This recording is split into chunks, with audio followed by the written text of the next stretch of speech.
Hi, the second part of what I was talking about with Saito Sensei and meeting him and everything before.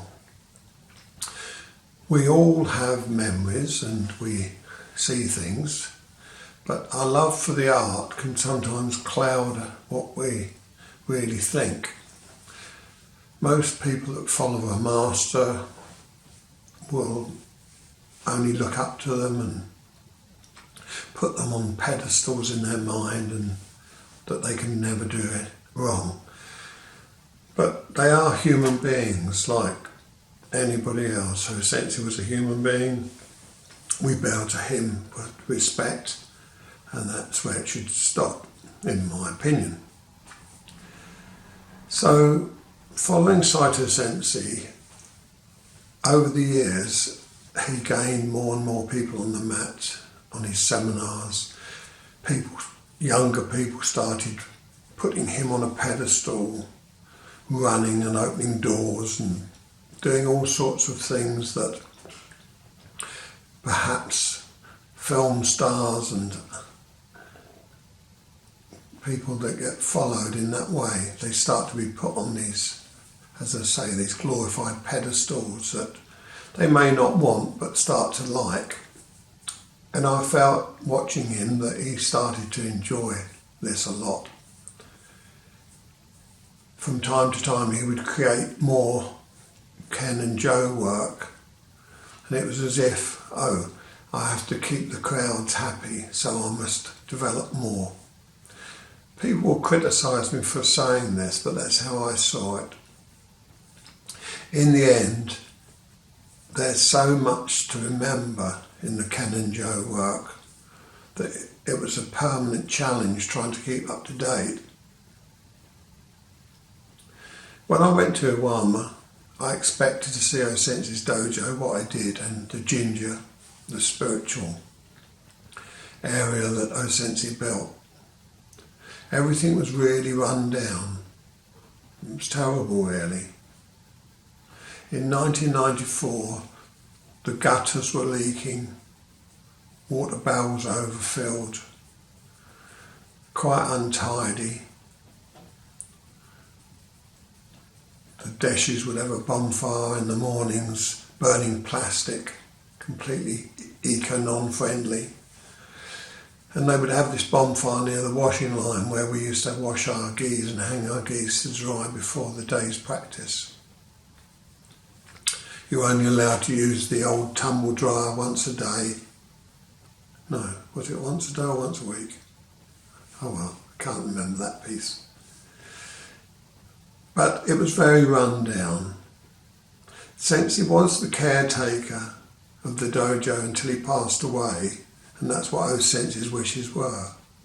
But sadly, he put none of the funds that he received from the students back into the property.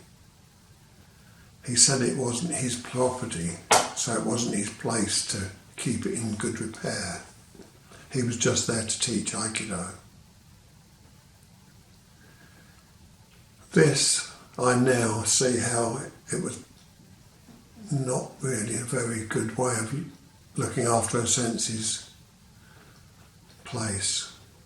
When he passed, the Ueshiba family reclaimed the site.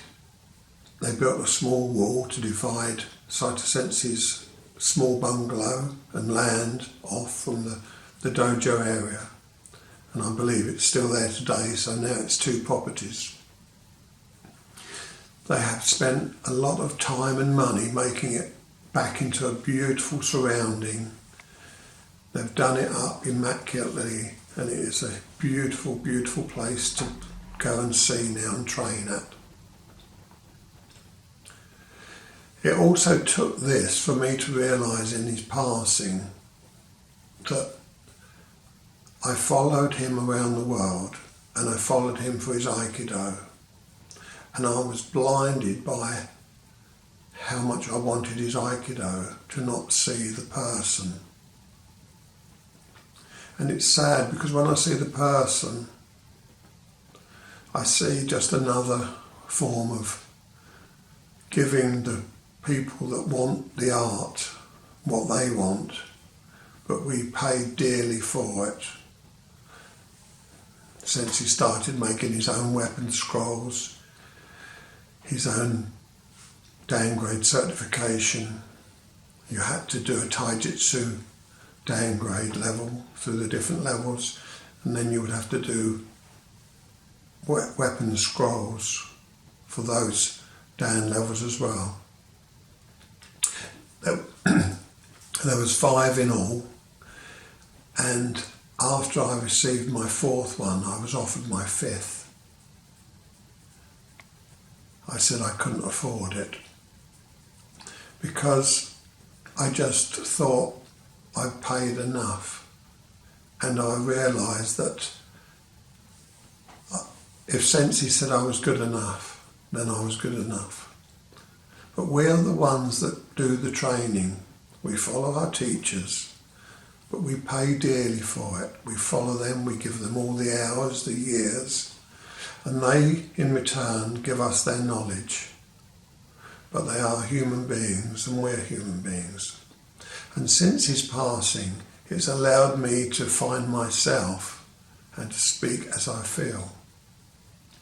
I'm so pleased that the Ueshiba family have taken the Iwama Dojo back and have made it in such a beautiful place.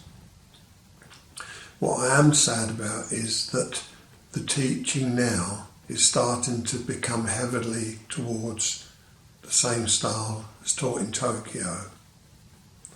Perhaps Iwama people have changed and there aren't any farmers and railway workers now. Perhaps there's more academic people or people that want the flowing styles. But I do believe that Osensei's martial art, his Budo, the one that I believe works still today as a martial art, will be lost, and it will be lost in time forever. And those people that do MAA and BJJ will be correct. We may not like their style of martial arts, but they will be correct saying Aikido is of no use and will not work as a martial art.